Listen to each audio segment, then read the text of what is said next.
United TV, I'm Adam. We are looking at Michael Carrick's press conference and all of the other news in and around Manchester United. This is how we do it on a Friday. We have our morning update show at 8 o'clock and then we move to the press conference and bring you all of the up-to-date news as well as live reaction to Michael Carrick's presser, what he is saying there. We do have some big news coming out from Carrington already before we get into Carrick's comments from a journalist who's actually in that press conference. So we'll see if this story actually lines up with what Michael Carrick says, because he is going to be asked, and that is the question regarding Patrick Dorgu. He is going to be asked about that injury, and there is a news update on that in the press conference coming up at 1:30, so less than 30 minutes away from a live reaction to Michael Carrick ahead of the game against Fulham this weekend. Get your comments in the comment section, please. Live, everybody. Talk to me, give me your thoughts, and let's get into what is going on, because we have little bits of news to get through as well before we move into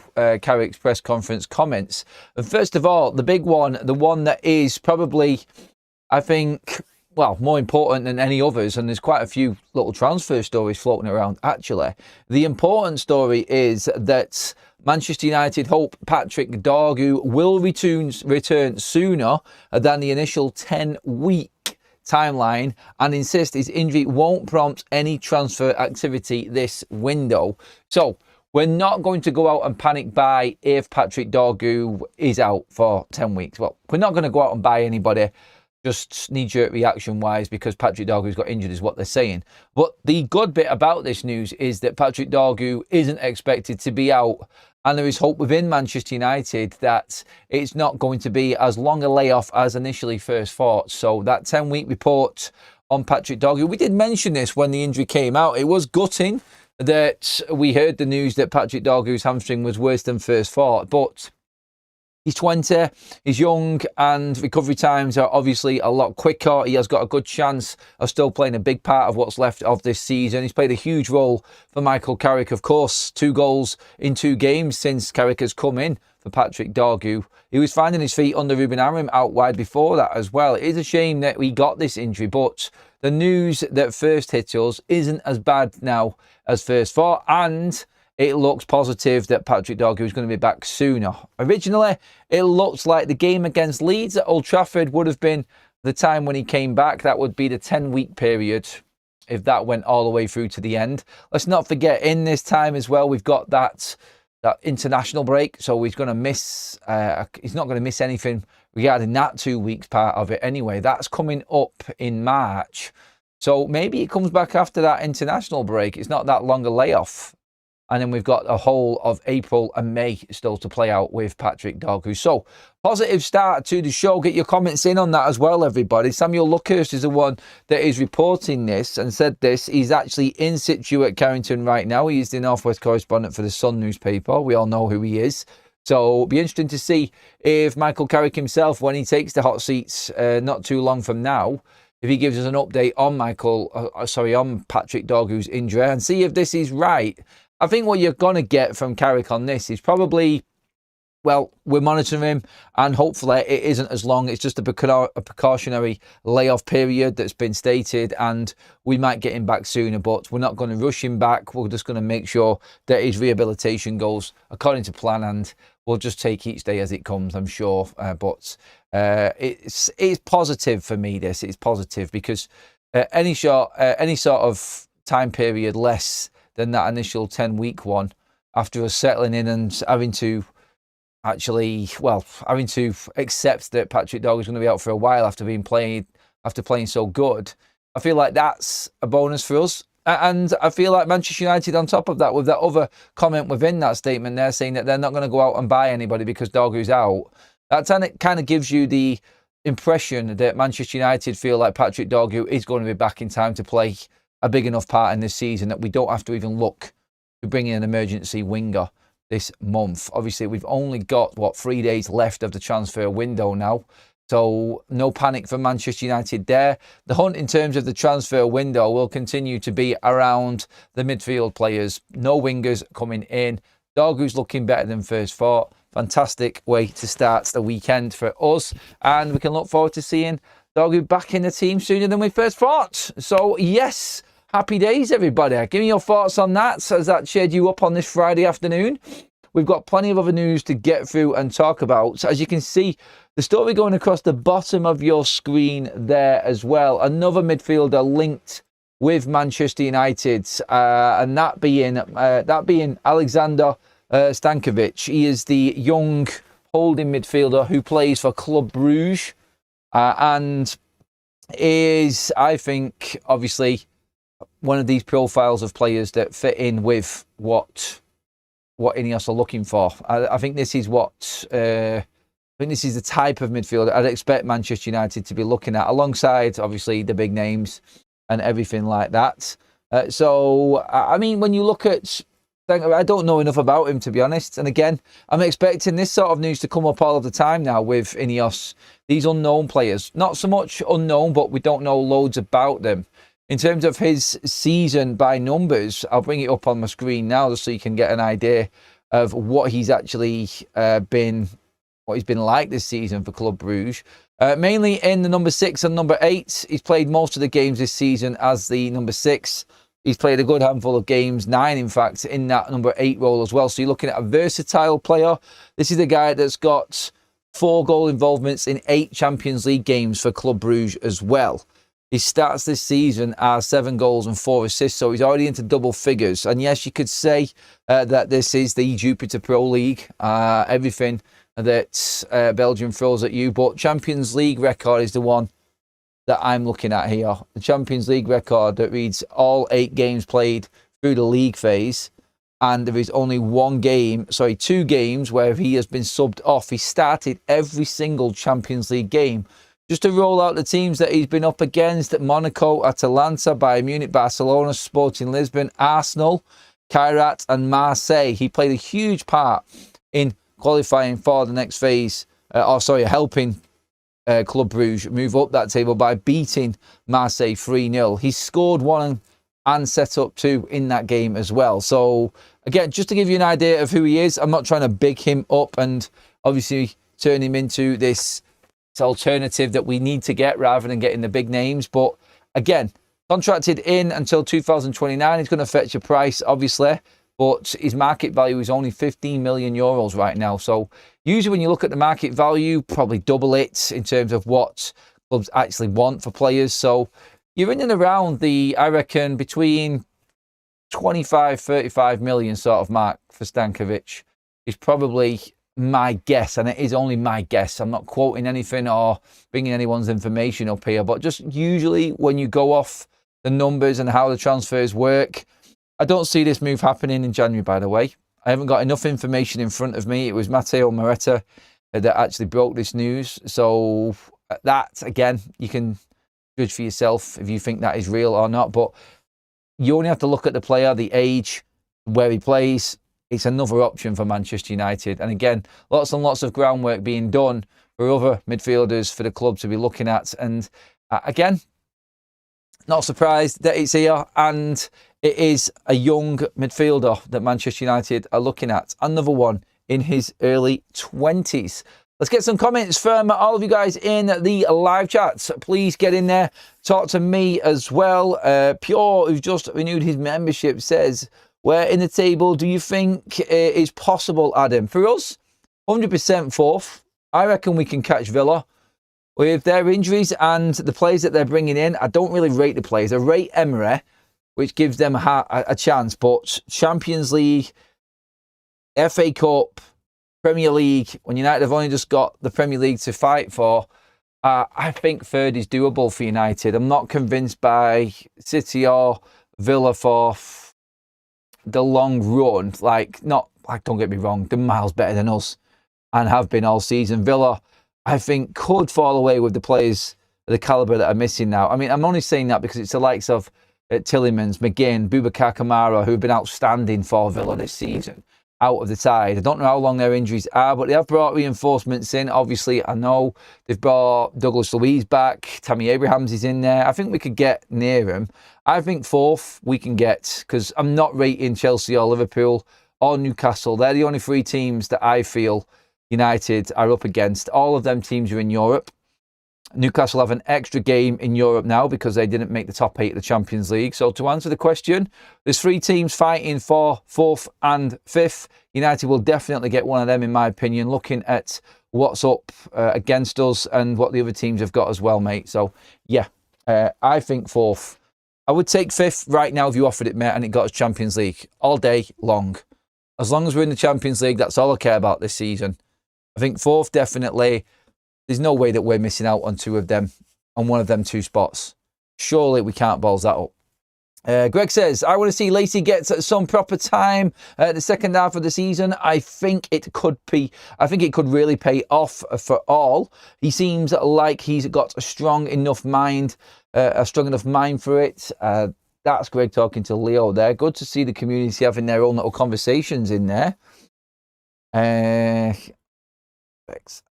Mark saying I'm sounding like DJ Khaled there, talking about Man United prospects. Another one. I love my community. I really do. I really do. You put out some bangers in the comment section. Too bad that we have a top quality player in the lit who you can't count on. Say that again there. So, too bad we have a top quality player in the lit who you can't count on. I don't know where that comment's come from. There must be another conversation going on in my live chat there for that one. But yes, don't get carried away, Adam. It's only 2 games. I've always said I'm not getting carried away. I've always said that, again, we are 23 games into a season and we are 4th. We've played everybody, beaten everybody. And I'm looking at the form of the other teams and it isn't scaring me. Facts, facts, facts. Building my opinion on where I think United can finish. And 100% we can finish there. It's just an opinion, mate. And again, I will never get carried away because I called it before we played these 2 games that these players would let Michael Carrick down. So even I am sat here taking an L at the moment because I didn't think this was possible. But I know what I've watched. The eye test is the all-seeing and all-believing, and that is the biggest fact. And that's the one thing that I would use to always judge and put my opinion on what I think is coming. If I see that team play like that again this weekend against Fulham, I will start to really believe that top 4 is on. It's so important this weekend. So important, that game. It's actually massive. It's probably bigger than City and Arsenal. In terms of stature and the clubs and the teams, no. But in terms of our season, this is the one the fans are waiting for. This is the one where we want to see this team perform at the same level when it's a lesser side, so-called lesser side. And Fulham are no mugs. They're right up there as well. 1 defeat in 8 in the last few games now for them. So this is going to be a tough old slog for Man United coming up. If you are just joining us, Michael Carrick's comments are coming up very, very soon, everybody. So make sure that you give me your opinions in the live chat as well, making sure that you are staying tuned for everything that's going on here on Forever United TV. I'll bring you up to date with all of the news as and when it happens. Make sure you hit that subscribe button as well, everyone. Just checking through some remarks and some comments that are already in amongst journalists in that press conference today. Just checking through what we're expecting. Obviously, in terms of questions coming to Michael Carrick, what can we expect the journalists to ask Sunday, and what's going to happen, the protests as well. So let's see what Michael Carrick has got to say about that. So protests on Sunday, yes. Carrick on speaking to the board. Obviously, many people seeing the video of him talking to Sir Jim. Obviously, we now know from reports from the media, some within that press conference today, some of that media saying that there was a meeting last week regarding transfers and potentially late deals. So they've got that. Obviously, the mood in the camp. You've heard Leacher talking like he's been inspired by Michael Carrick and loving life under Michael Carrick. So let's see if we get any more insight from Carrick's side on this and the reaction to the players after such a good first 2 weeks. Maguire's future, obviously. Patrick Dorgu's injury, of course. Maybe an update on Matthias de Ligt as well. All around squad and what's happening.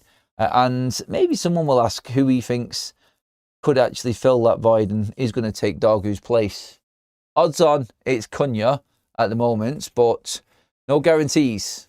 No guarantees. It could just be Sesko comes back in and it's Mbeumo and Ahmad in the 10s. We will see. Or wide players anyway.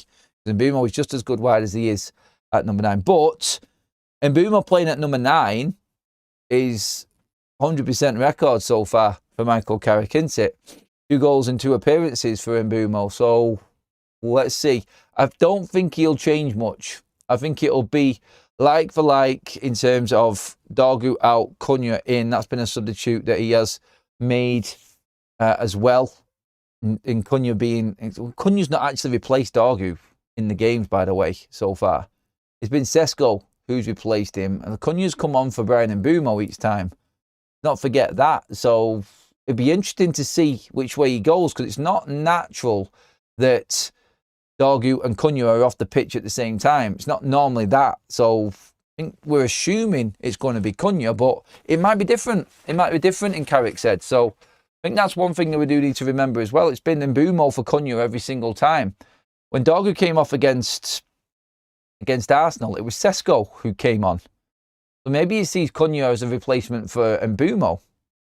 Decisions to make, and obviously you've got the likes of Mounts, who is also sat there waiting to come on as well. So he might get more minutes this weekend. And then like Greg just said in the live comments there, you've also got the likes of Shea Lacey, who's probably hoping to get a spot on that bench now that Dorgu is out. And obviously injury updates to Joshua Zirkzee will tell us exactly what type of chance Shea Lacey has got of getting into the Manchester United matchday squad this weekend. Also, let's get into some more of your comments. Thank you everybody who's in with us. We are doing the press conference live. We're going through all of the news first before Michael Carrick, who is in situ now talking. That is embargoed in terms of comments and the reports from the press conference till 1:30. Then we will get all of them and react live to them. So thank you everyone who was already in the room. Give me your thoughts on what you would ask Michael Carrick going into this weekend as well, please, everyone. That's always a good question to the live chats. What would you ask Carrick now if you were sat in that press conference today? Did you hear what Leacher was actually saying in terms of the inspiration from Michael Carrick and things like this and what's actually been going on at Carrington? It's good to see. It is really good to see that Leacher, of all people, has been obviously talking openly about how good training is, how the players have adapted, how the players have actually, how the players have actually reacted to them games as well. Like, it's one thing feeling good in training, but then seeing that prevail on the pitch, seeing that actually come out onto the pitch as well, that there I think is even bigger, I think, for Manchester United and Michael Carrick, because training has always been good. You can always get a feel-good factor. Everyone can put a maximum in, but there's never really any pressure on.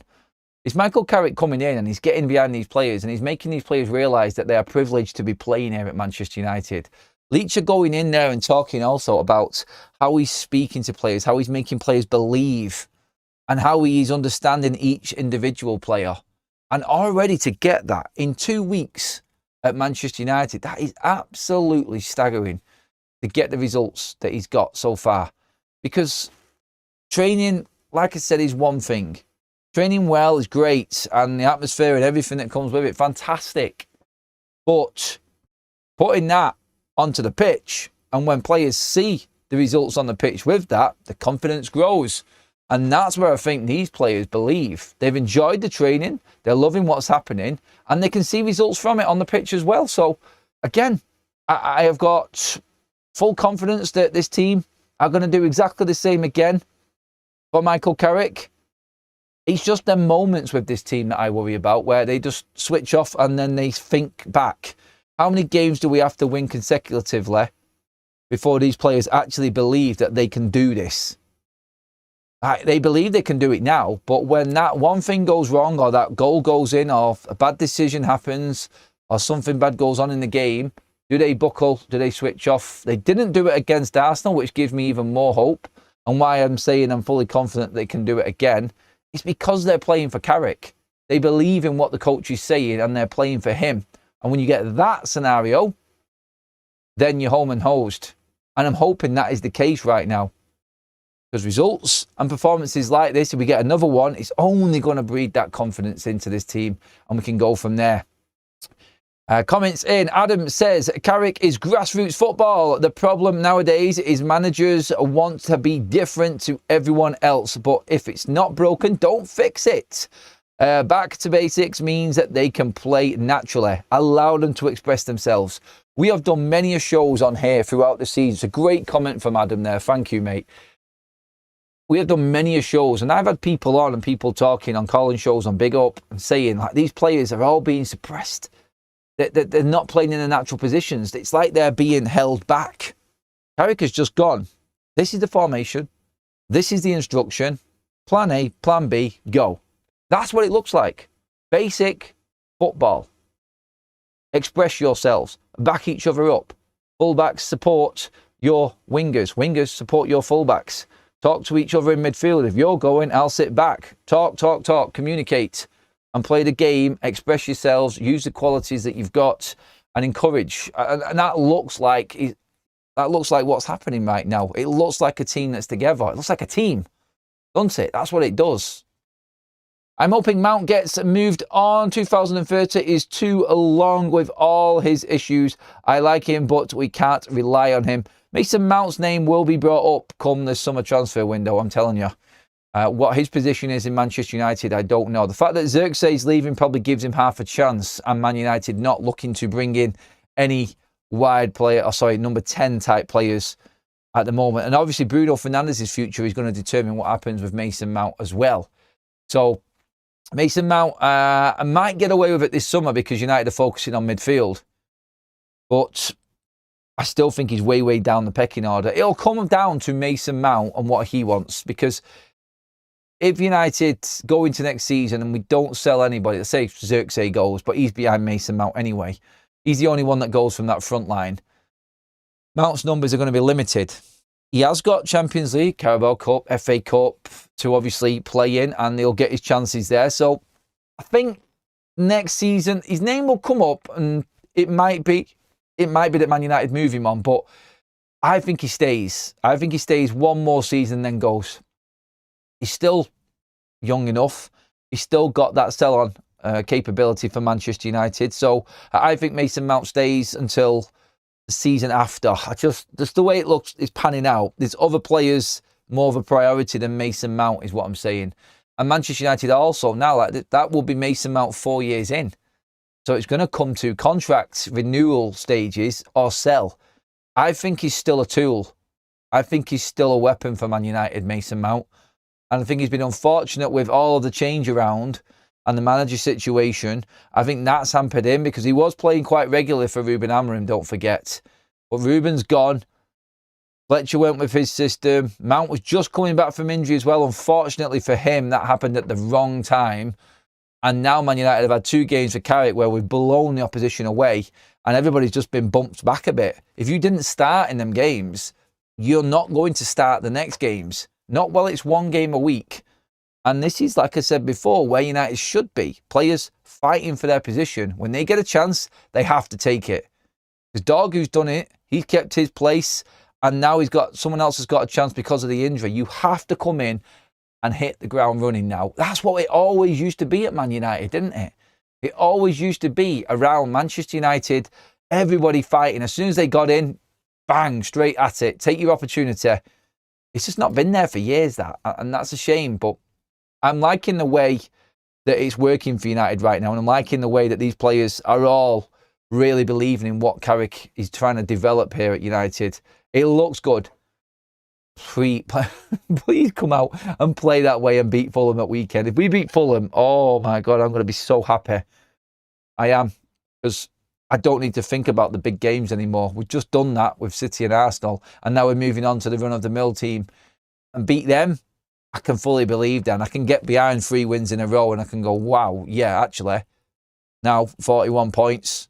Last season, we only got 44 points in the whole season.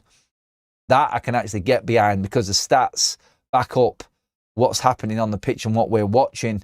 And you can believe in that Man United can then get, another 23 points on what is being calculated as needed to qualify for the Champions League from the last 14 games. I can get behind that. I can believe in that as well. And I still think we're going to go on a bit of a run now. I still think that we've got maybe another 4 games to win here in a row. We're not going to win all of them, but I think Manchester United can go on a bit of a run here. With the squad that's coming back and the players the way they're playing and the belief from what we're hearing from the training ground, I think Man United have got a great chance.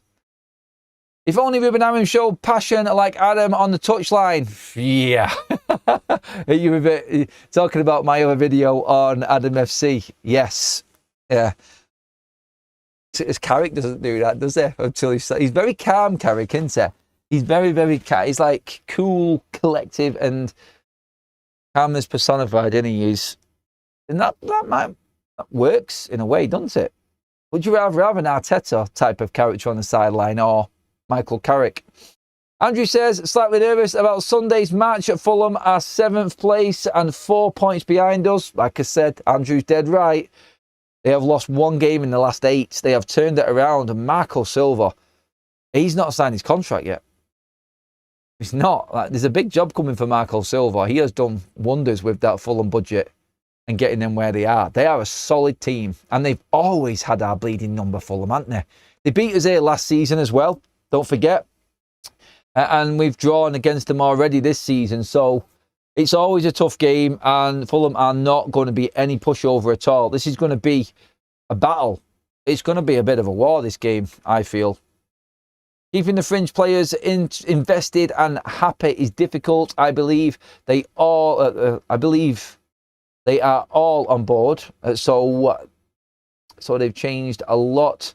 In such a short turnaround. Watching Yoro on the touchline, Mount on the touchline, like Sesko's reactions on the sideline, all of that is looking really positive. Okay, Michael Carrick's quotes are coming up. We've hit the embargoed part of Michael Carrick's press conference now, so we're going to get all the quotes coming through. We're going to react to them live. Everybody give me your thoughts in there on these quotes as well. Please pop a like on the video if you haven't already, if you're enjoying the content through this week. Thank you everybody who's been on all of the shows and been involved in our live chat. Keep it coming, everybody. Leo says Arteta is hilarious on the touchline, jumping up and down like a kangaroo. Everyone beat us last season. Well, almost everyone. Yeah, I think it was Ipswich. Didn't beat us. Southampton. Oh, God. Scraping the barrel there, aren't we? Right. Carrick's press conference is up and running. Here we go. Quotes are coming in. I will bring them to you as they drop on my screen. We'll get through as many as we can. I wonder if it's going to be another 10-minute long press conference for Carrick. With the longest press conference we've had under any manager, I think, last week it was, before the Arsenal game. Everything was rosy, everything was great, so Carrick was happy to sit there and take everyone's questions in detail. Are we going to get that again, is the question, because it's been another great week for Manchester United. So more the same?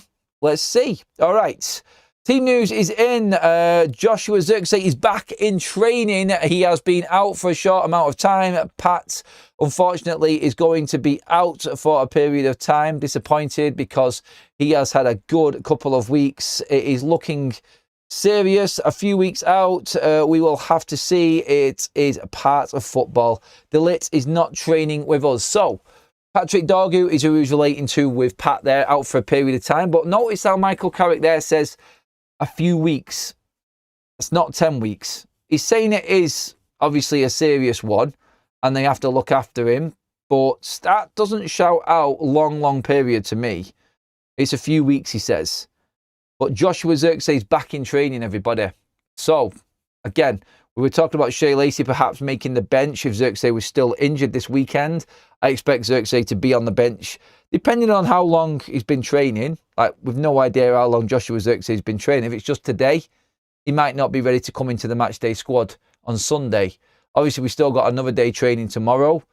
If he's been training for a couple of days, I'd expect Zirkzee to be on the bench. And another option for Michael Carrick there. Patrick Dorgu, a few weeks. De Ligt still not back in training, so it is just Dorgu and De Ligt now who are out. Zirkzee is back, people. Give me your thoughts on that. He says consistency is key when asked a question about Old Trafford form. Consistency is key to success. It is one of the most difficult things to achieve. It takes so much and having to cope emotionally. We are working towards it. We have had a great couple of weeks. It is about keeping the mind in the right place, says Carrick. Yep, pre-warning us all just in case things go Pete Tong on Sunday. My God, please, come on. Let's get through this one. In terms of before, like, even if Man United won or scraped it, we're a little bit lucky or whatever on Sunday, are you taking that win in the comment section? Get in there, let me know. Is it a case of any win just to keep this going? Proof that you cannot play perfect games of football every week, but grinding out a win.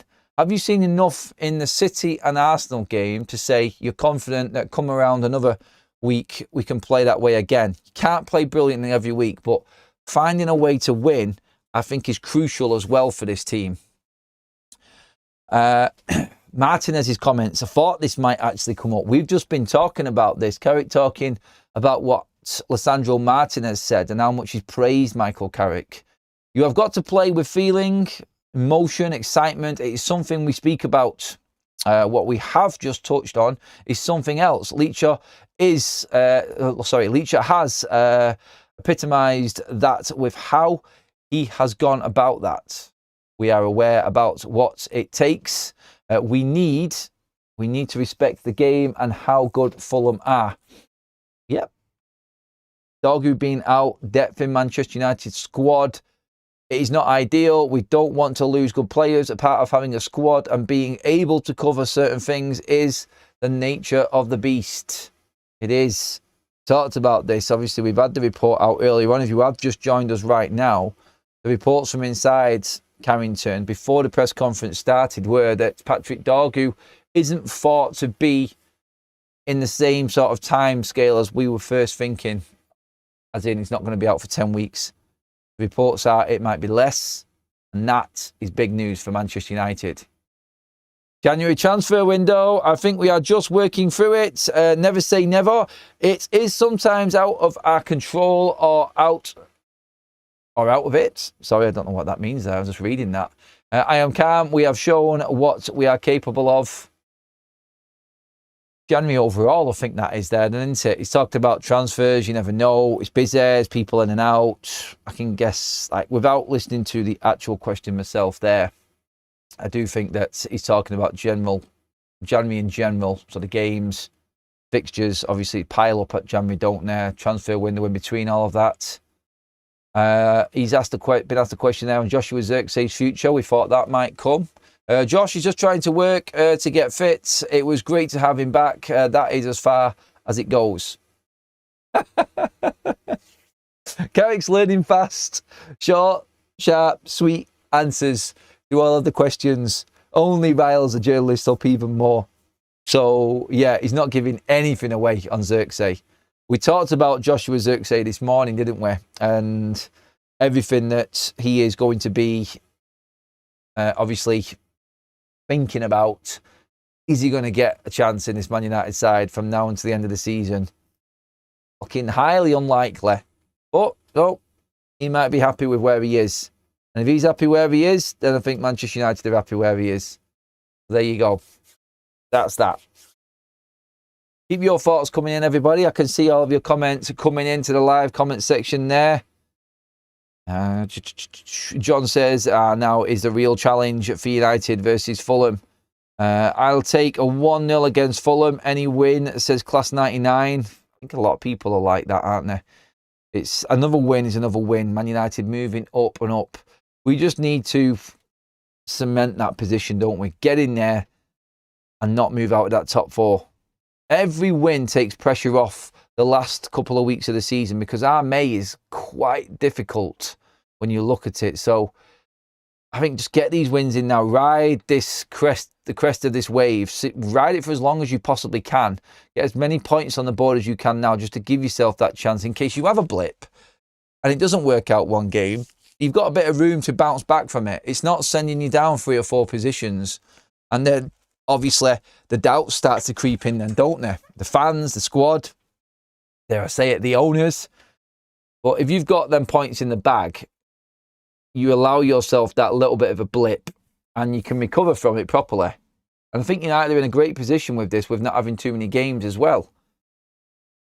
On Bruno Fernandes's future, Michael Carrick says, I've seen the impact when he first arrived. He had a huge impact, so could see the passion, how much he wanted to do well, his consistency and level of performances. There is a lot of credit, there's a lot to credit him for. We all want to win things, improve as a team, but Bruno has been fantastic. Nothing but good things to say. Let's not get too far ahead. Let's work towards this game and the window closing. My main agenda is getting through Fulham, and Bruno is fully committed. Everything is positive so far.